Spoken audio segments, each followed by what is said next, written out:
You just spent $50 to $80 on an oil change. Fresh oil is in your engine. New filter installed. The technician hands you the keys and you drive away. But here's what 90% of drivers don't know. There are 3 critical steps you should do right after every oil change that can literally add years to your engine's life. And one of them takes less than 60 seconds.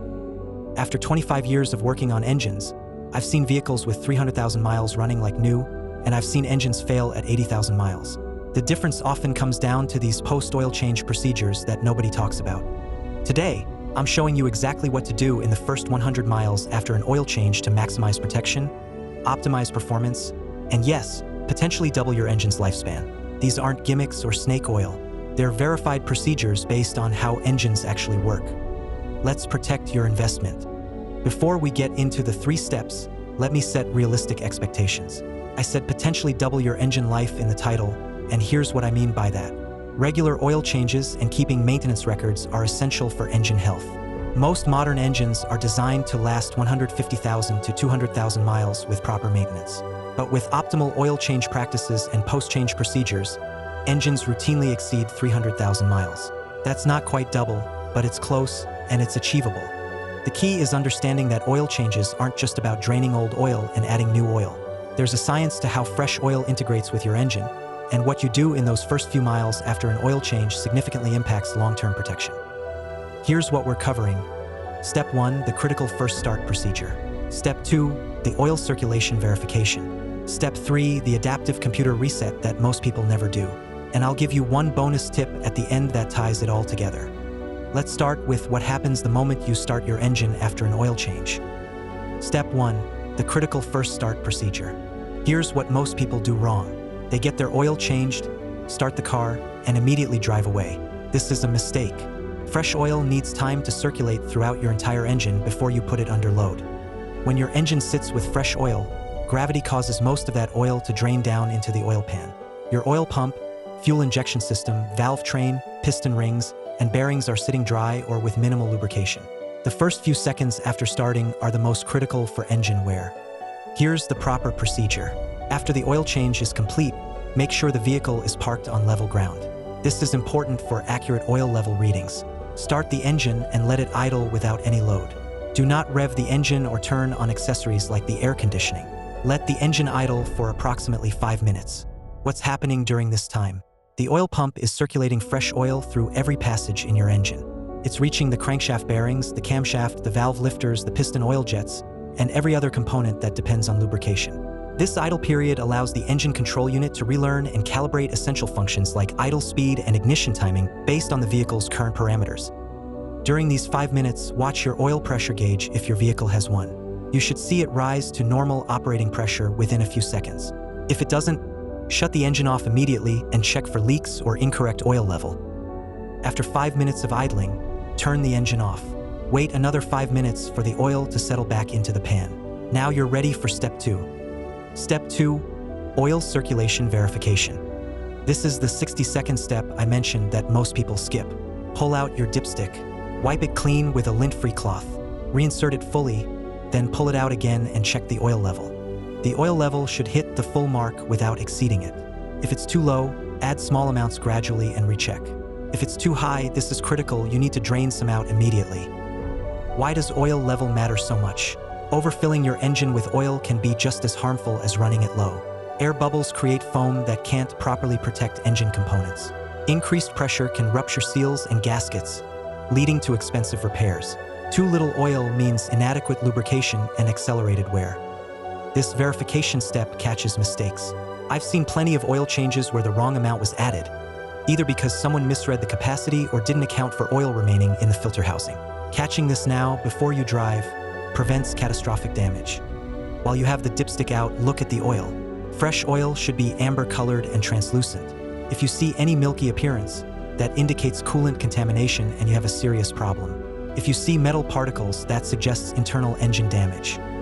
Once you've verified the oil level is correct, you're ready for step 3, and this is the one that makes the biggest difference in engine longevity. Step 3, the adaptive computer reset. Modern vehicles have engine control units that learn and adapt based on your driving habits and engine condition. Over thousands of miles, the ECU adjusts fuel injection rates, ignition timing, fuel-air mixtures, idle speed, transmission shift points, and emissions control based on how your specific engine performs with aging oil.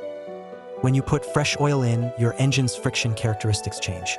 Clean oil flows differently than degraded oil. Fresh oil provides better lubrication, which means components move more freely. But your ECU is still operating on the old parameters it learned with dirty oil.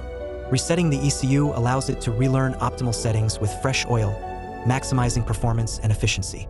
Resetting the ECU usually takes about 5 to 10 minutes. The relearning process, where the ECU adapts to your driving style and conditions, can take approximately 50 to 100 miles of driving. Here's how to do it. The simplest method is the battery disconnect. Turn off the vehicle completely. Disconnect the negative battery terminal using a 10mm wrench. Wait 15 to 30 minutes. This duration ensures that all residual power drains from the system, effectively resetting the computer. Some people press the brake pedal for 10 seconds while the battery is disconnected to discharge any remaining current faster. Reconnect the negative terminal and tighten securely. Turn the ignition to on without starting the engine. Wait for all dashboard lights to cycle. Then start the engine and let it idle for 5 minutes without touching the accelerator. Now here's the critical part, the relearn drive. For the next 50 to 100 miles, drive as you normally would. The ECU needs to experience your typical driving conditions to optimize settings. This includes city driving, highway driving, gentle acceleration, and normal braking.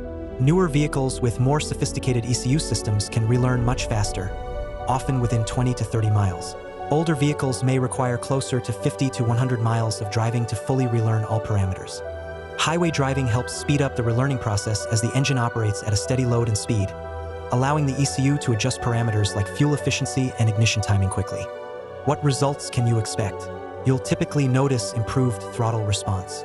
The engine responds more crisply to accelerator input. Better fuel economy.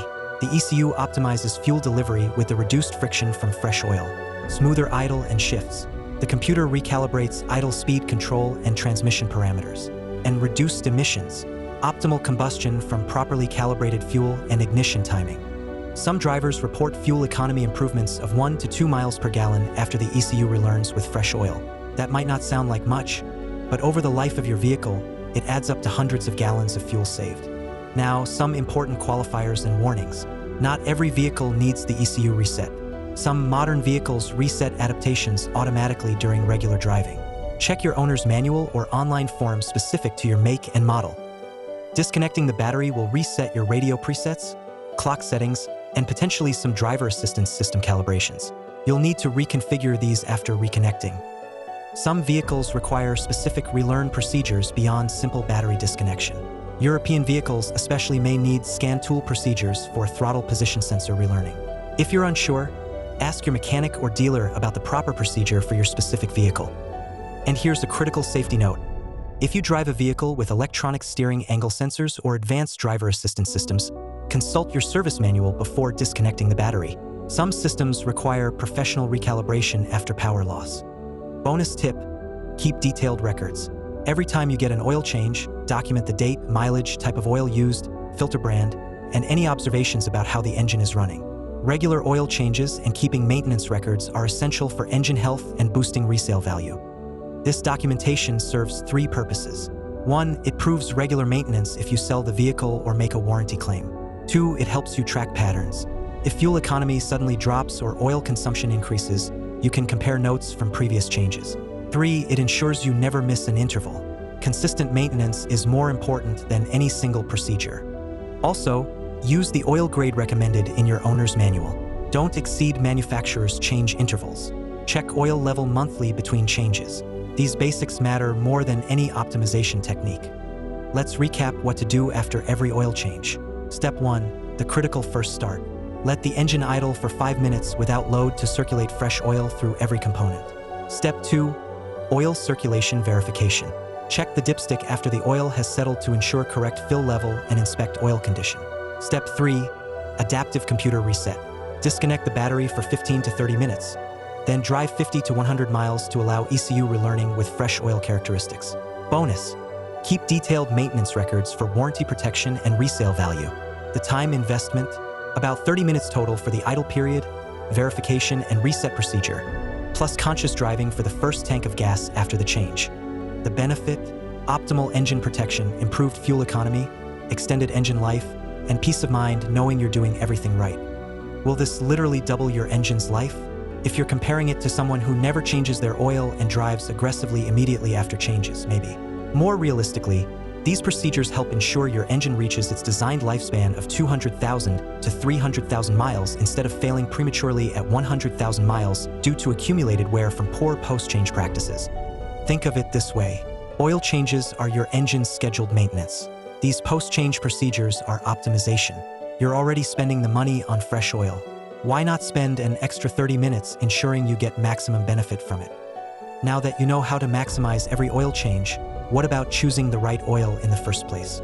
Next week, I'm breaking down the real difference between synthetic and conventional oil, including why some mechanics still recommend conventional when synthetic is clearly superior. The answer involves warranty concerns and profit margins that nobody talks about. If these 3 steps will change how you approach oil changes, hit that subscribe button. We post honest, verified car care content every week that actually helps you protect your vehicle. Drop a comment telling me, do you currently let your engine idle after an oil change? Or do you drive away immediately? And have you ever reset your ECU after maintenance? I'm curious how many people already know about these procedures. Thanks for watching, and remember, your engine is an investment. 30 minutes of proper procedure can add years to that investment.